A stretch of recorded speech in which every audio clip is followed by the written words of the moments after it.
Yeah, I should win just because you had the Timberwolves in the 8th seed. Vasilevsky's been playing really well, and the Lightning have great offense. Yeah, it was a tremendous shot, and I've come to expect it from LeBron. I would say I wish the best for the Red Sox, but as a Yankees fan, that's really hard for me to do. The biggest addition to me is Jalen Brunson. Aaron Rodgers is Aaron Rodgers, and that's all I have to say. He's still a top 5 quarterback in this league, and there's nothing really anyone can do about it. Why'd you have to name him? Like, seriously. Thanks, man. Who would have thought 5 years ago that the Clippers and Nets would be facing in the finals? How is Joe Burrow going to get the ball to them if his butt is already on the ground? Crazy. And for the fans at home, Hello, I'm Cy Mendenhall, and you're listening to Outsiders Opinions with Kevin and Austin. What's up, y'all? Welcome to our MLB Opinions of the Week. And as spring training is almost here, we are close, Austin, to finishing our top 10 lists for the MLB as we are already in the outfield. We completed the infield, and we begin with the left field spot. Yeah. Again, we're going in order of how it works whenever you're taking scores. So we went pitchers, catchers, first base, second base, third base, shortstop, and now, like you said, we're in the outfield. We're going to go left fielders, center fielders, right fielders, and then DH, and then relief pitchers, and then we'll be done. So you can start us off with any honorable mentions that you have. I do not have any honorable mentions. So we do have a streak of agreeing on number one. I don't know if we agree on number one for this one. I think we're going to have very different lists. This one's a little bit tough, mainly because sometimes people move around, right? So left field is kind of a harder spot to kind of gauge, okay, is that a guy a left fielder or not? I'm interested to see who we have, because I think that there's a couple guys that we're going to come close on if we both have them on our list. It's just, do we have them both on our list, right? So I think that there's some guys that are really good, but if you don't have them at left field, then we're not going to agree on it, right? But if we do, then I think we'll come pretty close to on some of these guys. Okay. Yeah, let's get right into it. I do not have any honorable mentions. Do you have any honorable mentions? I do not. Okay. I'll let you go with 10. Okay, my 10 is a Gold Glove winner. He's been a very good fielder, 4-time Gold Glove winner, but his hitting has kind of been lackluster. Last 2 years, his OPS plus has been 120, which is okay, but for the outfield, you'd like it to be better. It's Ian Happ. Ian Happ had a 4 WAR last season. It was the second highest of his career. Only 243 batting average, though. 23 homers, 79 RBIs. Very good fielder, though. Kind of reminds me of Brett Gardner in that way. He just doesn't have he's not a major base stealer like Gardner was, but he's a great left fielder. Fielding wise, I just feel like in the outfield, you don't, especially in left field. Left field is your worst defensive position. The position, maybe besides first base, that you'd like to have your worst fielder, but even first base got to make a lot of plays during the game. So I'd have my worst fielder in left. So having a great fielder in left is valuable. It's just not as valuable as you probably would want in a couple of other instances. You and I are in agreement. 10 for me is Ian Happ for all the reasons that you said. I think he's a solid player, but you mentioned the hitting, great fielding, but yeah, left field is kind of where the most of the hitters are, and that's where I will say Jordan Alvarez is not on my list because I view him as the DH. Yeah, he's not on this either. Okay. But I'll go into my 9, which is Kyle Stowers with the Miami Marlins. Finally broke out after a couple of years just in the big leagues, was with the Orioles before. Stowers had a great year last year as he was part of the Marlins that had a great year. And then I'm trying to find the stats for Stowers, but he is this low on the list because of kind of what he did in the past few years, but he had a great year. WRC plus of 148, a 4 WAR, and 25 homers. Really providing a lot of offense from the position, but it was a shocking year from him. So that's why he's that low on this list. Yeah, Kyle Stowers is next on my list too. He's number 9 for me. Stowers is a player that had a couple big games, but also has yet to have consistent success over his career. So I understand having him there. Okay, so you and I are in agreement 2 for 2. I don't know how we'll agree on my 8, if we will. I have Riley Green from the Detroit Tigers on this list. He is a fantastic offensive player with when he hits the ball. And that's the big problem is when he doesn't hit the ball, he is one of the he did lead all outfielders with 36 homers in 2025. He also chased a lot more, and that is the reason he is this low on this list, is because of that change in chasing the ball more after a great year in 2024 and another great offensive one in 2025. So that is why he is that low, is because of that strikeout percentage. Yeah, I have him a little bit higher than you. My next guy is Jarren Duran. Duran had an MVP level season in 2024, but in 2025, he really had a down year. And I think that's probably closer to what he's actually going to be in his career, around the 4 to 5 WAR instead of the 8 to 9 WAR. Still a solid player, primary left fielder guy, and somebody that Boston would benefit from having around still. I know there were some talks about him getting traded, but I think he'll stay and he'll just be a solid part of that team. All right. I'm a little bit higher, and I can understand having Green higher because of that potential. And he is a young player, so he can fix those issues. And it was really a coin flip between him and James Wood, who is my 7, because James Wood is fantastic offensively as well, but he shares the same problem with Green as he struggles with strikeouts. And he had a great 31 homers building off his rookie year, but it really was that strikeout percentage, and that's why he's this low on this list. I can understand having him higher because of the potential, but the strikeout percentage was a concerning aspect for me. Yeah, the strikeouts concern me a little bit more with Wood than they do with Green, because Wood striked out more times, but also Wood has a little bit. I mean, the potential is there with both of them. Also, I think Wood's a solid player, but he played obviously on a roster that was not that competitive. But I have him at 7, so we've agreed on 3 of the 4. Because That is really surprising. Here, so. Yeah, I have Wood here. Yeah, but okay, he has a lot of potential, and it was a coin flip between him and Riley Green, who I have at my 6. So I think that Duran is I kind of know what he is now.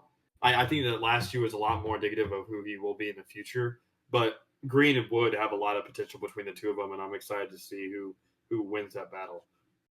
All right, so my 6 is Tyler Soderstrom with the Athletics. Yes, he is young, similar to Green and Wood, but he gets solid contact with the ball.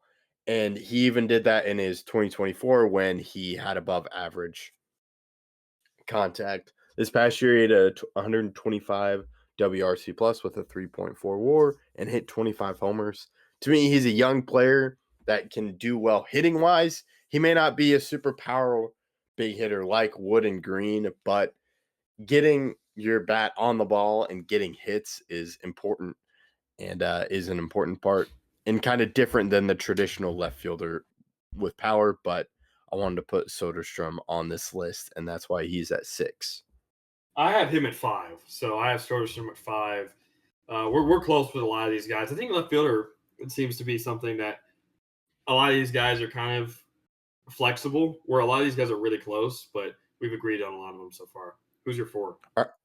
Tyler Soderstrom was my 6. My 5 is Jarren Duran, who I believe you had as your 8. Yeah. And you mentioned this could be what Soderstrom or what Duran is. I give credit to kind of the years he's been doing it. He had a great year. You mentioned his MVP year a few seasons ago. And I do think he's an established presence at left field. And he did have a solid year, but it wasn't great.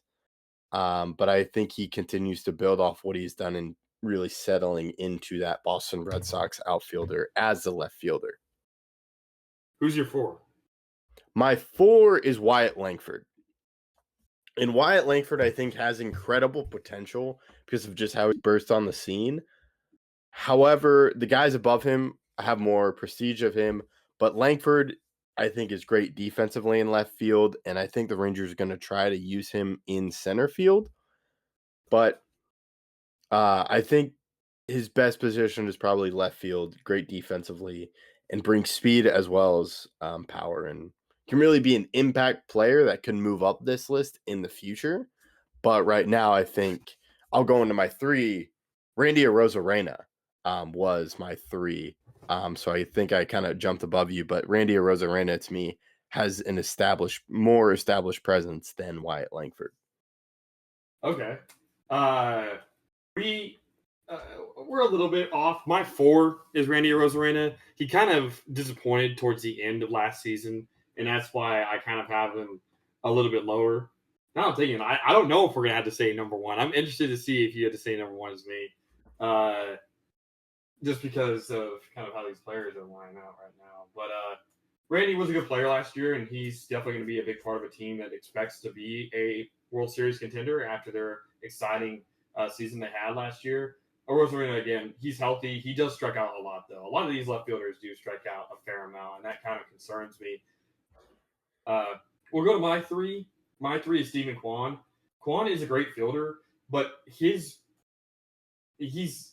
always been like a great contact hitter, but he still is yet to hit over.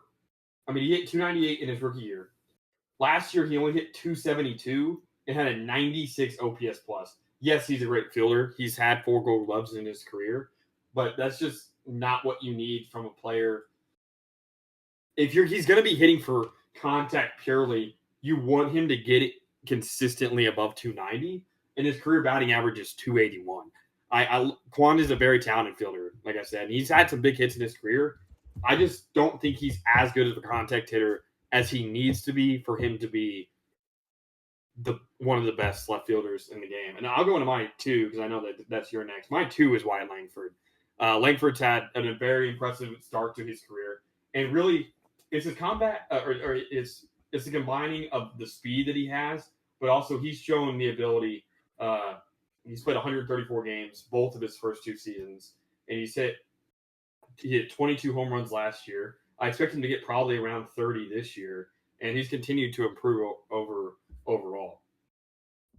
All right, so my 2 is Cody Bellinger, as I think he is a fantastic player and he does well for the Yankees and has done well with the Cubs. Struggled a little bit in the middle of his time and near his end of the time with the Dodgers. And I think he has done well with injuries, but it was just, we're not going to agree on our 1. My 1 was Stephen Kwan. And when I think of Stephen Kwan, that is a left fielder, great defensively. And Bellinger is great defensively as well. But I also think his bat and the Yankees will use him in different spots than previous years. He's playing left fielder every game, though. He's never playing another position. I don't know if they're going to put him DH over Stanton. He's not playing DH I don't at know all. if Stanton will be healthy. Stanton, I expect Stanton to play the whole year. I don't expect him to get hurt. Sure, he may miss a couple games, but even if that's the case, he's not our next DH up. We would DH Judge before we DH Cody. I think that just giving Judge some rest would be a better option.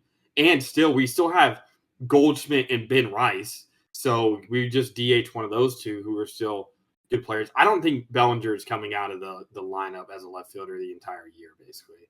Sure, he'll play some center if Grisham takes a game off. Sure, he may play some right if Judge is DHing, but I doubt he comes out of left. My concern with Stephen Kwan, is that he does not hit home runs, and he's hitting the same batting average as Cody Bellinger.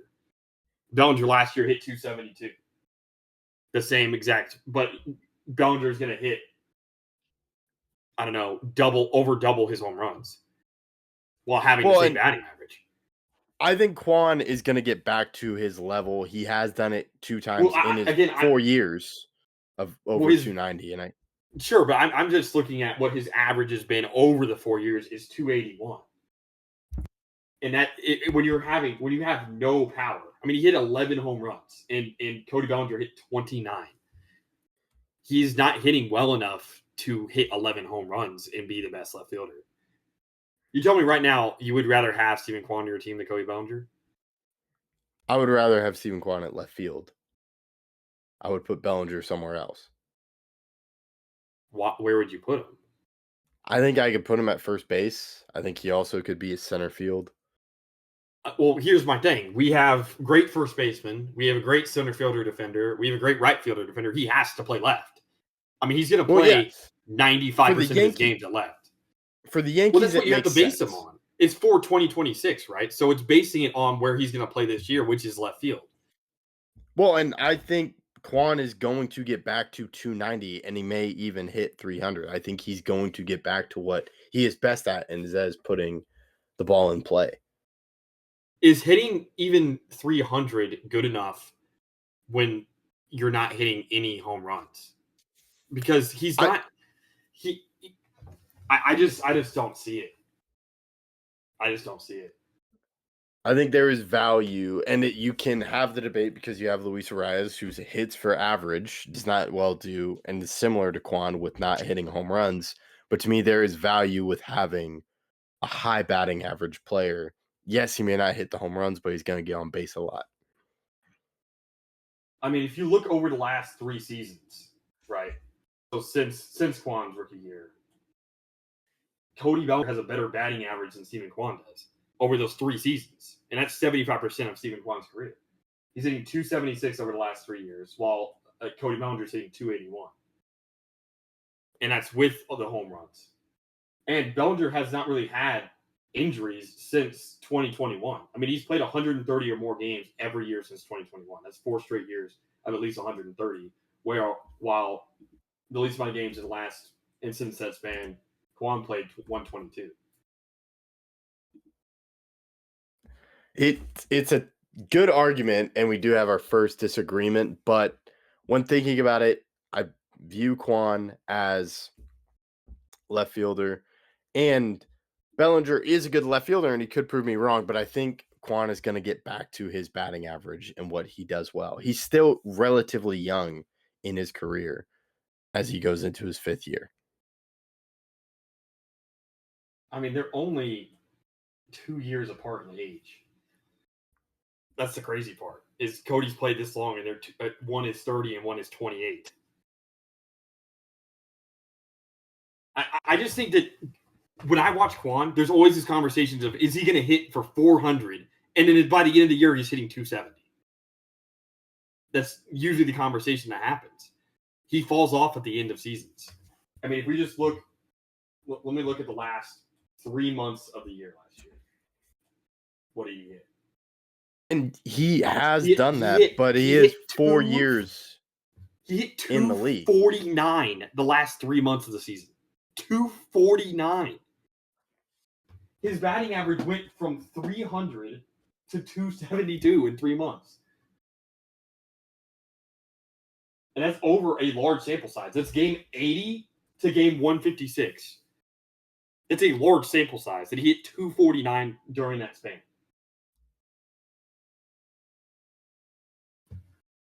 Yeah.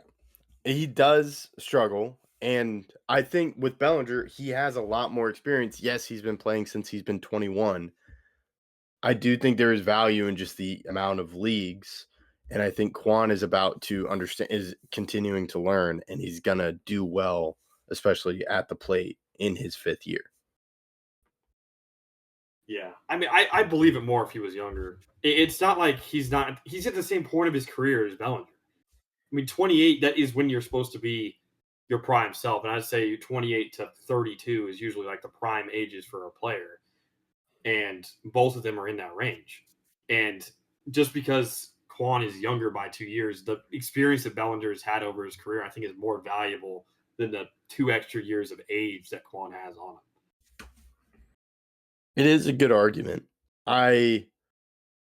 Quan has shown the ability to hit high for average, but yes, he does have lows, and I do think this year he kind of brings those lows higher to where he's ending the year closer to 300, and he's done that 2 out of his 4 years. I've watched Cody Bellinger hit for over 300. I haven't seen it from even 3 years ago in 2023 with Chicago. He hit 307, and Quan is still yet to be able to do that. I think he'll start off the year hot. I think I don't. Okay.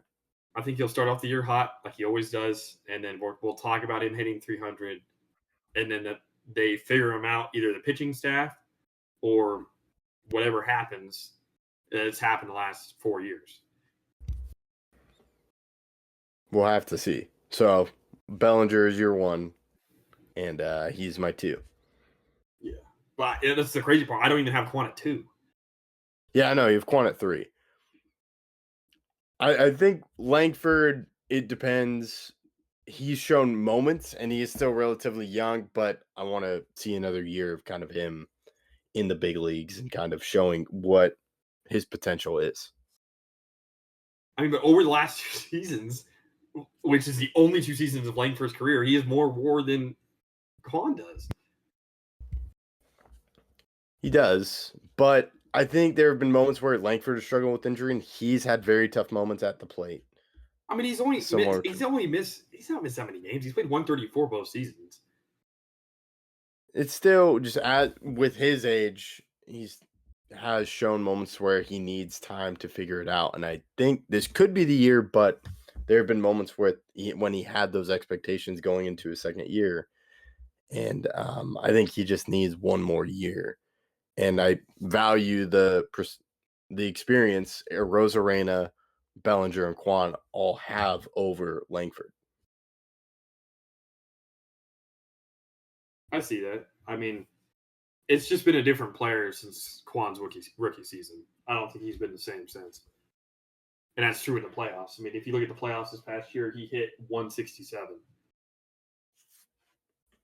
The Guardians, I think, are still a young team, and they're figuring out how to perform in the playoffs. And Quan is huge to their success, and I think they start to figure it out this year. He's been in the playoffs 3 times in 4 years. Is that not enough experience? Well, I think they also have a new manager the past 2 years. Yeah, but he was with them last year. Yeah, I mean, they've had 2 playoff runs now with Stephen Vogt. I think they're still – the Guardians are a team that I think are young and kind of figuring out how they perform well, because the whole team hits for average. I do think there is value hitting for power, but you have to find the balance of power and hitting for average. Do they really hit for average? I think that's what they've tried to do, but they don't. They go for hitters for power, and it just doesn't work out too well.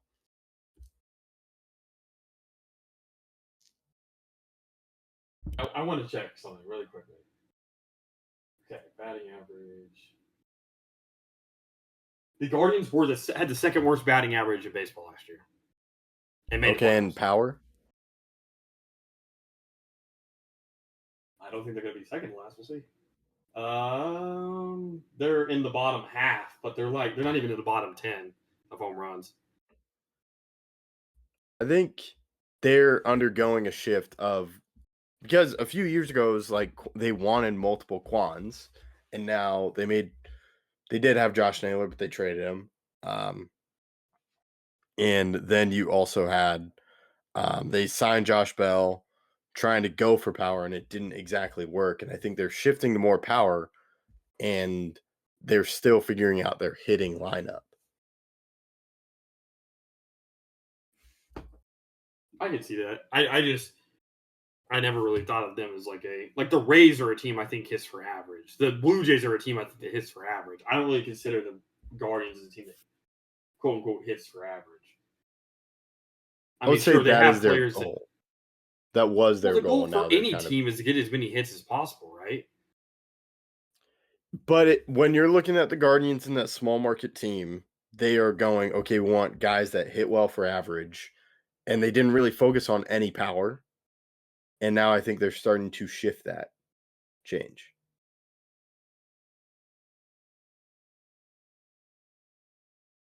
Okay. I mean, we'll see. They've been in the bottom 10 the last 2 years in batting average. Let me see.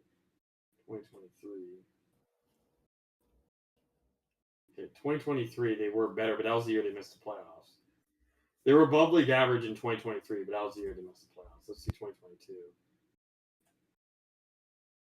Okay, 2022 was the last time they were above league average and made the playoffs for batting average. And I believe that was Quan's rookie year. Yep. Yeah, with the last 2 seasons that they made the playoffs, they've been way below average. Well, I think they get better, and Quan is a huge part of that. I'll let you close this episode out. Yeah. Thanks for listening. Please let us know what you guys think about this video and who you would rank above, Quan or Dellinger.